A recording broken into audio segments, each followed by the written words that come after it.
In this video, I will show you how Babar Azam has more sigma level in his batting than other players, although they are performing well. So let's begin. Here I am taking the data of 3 different matches, match 1, match 2 and match 3. Babar Azam has scored these much runs and he got out in all of the innings, right?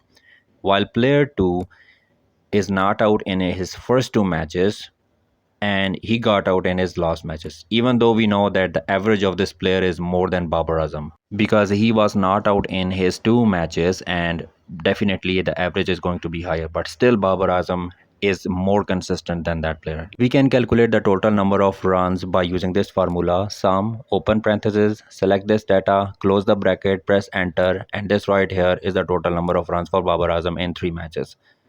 We will do the same procedure: equal, sum, open bracket, select this data, close bracket, press enter button, and this right here is the total number of runs scored by player A. Then talking about average, we will type equal average, open bracket, select this data of Babar Azam and close bracket, press enter button, and this right here is the average of Babar Azam in 3 matches. We will do the same for the player A: equal average, open bracket, select this data, close bracket, press enter button, and we know that this is wrong because the player A was not out in 2 innings. As he was not out in 2 innings, so what we will do, we will add all of these runs and calculate it by 1 because he was out in only 1 inning. So it's going to be 90, we know it. Here we know that that player has more average, better average than Babar Azam, but still we will see how Babar Azam is more consistent and more better batsman, has more sigma level than other player, right? So in terms of average, the player is clearly the winner. Now let's calculate who has scored the more runs in 1 inning. So for that we type equal max, open bracket, select this data, close the bracket and press enter button. This is the best of Babar Azam in these 3 matches, 67 runs.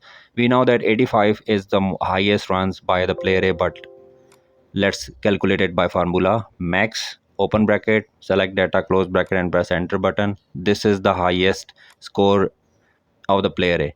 So player A has won in this category as well. He has scored more runs in 1 inning than Babar Azam. Now let's talk about the real thing, and that is the consistency.